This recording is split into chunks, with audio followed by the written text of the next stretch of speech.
बेवजह के विषयों को उठाया जा रहा है। जहां देश का सम्मान और देश की सुरक्षा का जुड़ा हुआ विषय हो, वहां तो विपक्ष को देश के लिए एक होना चाहिए और हाथ बटाना चाहिए। नमस्कार, मैं अभिनेंद्र। रविवार को उत्तर प्रदेश के कृषि निर्यात एवं उद्यान मंत्री दिनेश प्रताप सिंह ने प्रधानमंत्री नरेंद्र मोदी द्वारा नए संसद भवन को समर्पित करने पर खुशी जाहिर की और कहा कि मोदी जी ने संगोल जैसी विरासत को जो सम्मान और स्थान दिया है, वह मोदी जी का देश की कला, संस्कृति और विरासत के प्रति समर्पण है। इसी विरासत और संस्कृति से भारत देश की पूरे विश्व में एक अलग पहचान है। इस खास मौके पर हमारे वरिष्ठ संवाददाता सुशील कुमार तिवारी ने दिनेश प्रताप सिंह से खास वार्ता की।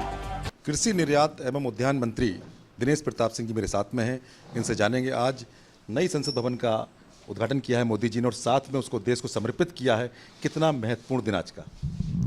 मैं सबसे पहले तो देश के यशस्वी प्रधानमंत्री जी का एक देश के कृतज्ञ नागरिक के नाते बहुत बहुत आभार प्रकट करता हूं, धन्यवाद देता हूं और देशवासियों को बधाई देता हूं कि हमारी भारतीय संस्कार संस्कृति के सम्मान की पोषक एक संसद भवन का, भव्य संसद भवन का निर्माण और आज लोकार्पण किया है हमारे देश के यशस्वी प्रधानमंत्री जी ने।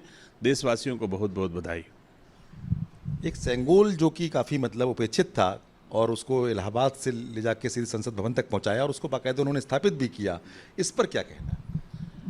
जब से हमारे देश में यशस्वी प्रधानमंत्री आदरणीय नरेंद्र मोदी जी ने बागडोर संभाली है और उत्तर प्रदेश में आदरणीय योगी आदित्यनाथ जी ने उत्तर प्रदेश के मुख्यमंत्री की कुर्सी संभाली है, तब से भारतीय संस्कार संस्कृति और परंपराओं का बड़े पैमाने पर प्रादुर्भाव हो रहा है और उनका सम्मान बढ़ रहा है। ऐसे ही ये सेंगोल उस भवन में स्थापित थी, जो भवन जिस ट्रस्ट की अध्यक्ष श्रीमती सोनिया गांधी हैं और वो ट्रस्ट के अधीन था और वो उसका उपयोग पूरी तरह से व्यावसायिक किया जा रहा था कांग्रेस के द्वारा। वहाँ पर वो सिंबल जो हमारी सांस्कृतिक धरोहर थी, वहाँ पर वो रखा गया था।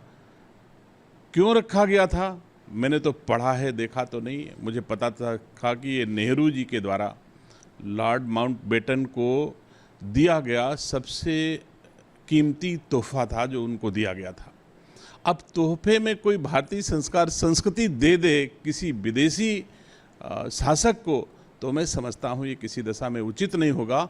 और हमारे देश के यशस्वी प्रधानमंत्री जी ने उसको वापस ऐसी जगह रखा है जहाँ का वो सिंबल, जहाँ का वो आस्था की वस्तु, जहाँ की हकदार थी, वहाँ देश के प्रधानमंत्री जी ने स्थापित किया है। इसके लिए मैं देश के प्रधानमंत्री जी का भी धन्यवाद देता हूँ। जिस तरह विपक्ष को भी इनवाइट किया गया था लेकिन विपक्ष ने इसका बायकॉट किया, इस पर क्या कहना है? हमने अपने संविधान में विपक्ष के रोल को पढ़ा है, विपक्ष का रोल कैसे होता है और आज विपक्ष कैसा रोल कर रहा है, ये बड़ी चिंता और दुख का विषय है। क्योंकि देश के संचालकों के परिश्रम के द्वारा, उनके द्वारा दिए जा रहे देशवासियों के सम्मान के द्वारा विपक्ष के पास कोई विषय नहीं बची है, तो बेवजह के विषयों को उठाया जा रहा है। जहां देश का सम्मान और देश की सुरक्षा का जुड़ा हुआ विषय हो, वहां तो विपक्ष को देश के लिए एक होना चाहिए और हाथ बटाना चाहिए। लेकिन दुर्भाग्य है कि ऐसे विपक्ष के लोग जो उस विषय को भी विपक्ष का विषय बनाते हैं। हमारे संविधान में विपक्ष का रोल भी व्यापक तरीके से उल्लिखित है। क्या विपक्ष के लोग संविधान के इतर काम कर रहे हैं? विपक्ष को कैसा काम करना चाहिए? अगर सत्ता पक्ष के लोग जनहित में नीतियां ठीक नहीं बनाते हैं तो इसका विरोध विपक्ष को करना चाहिए।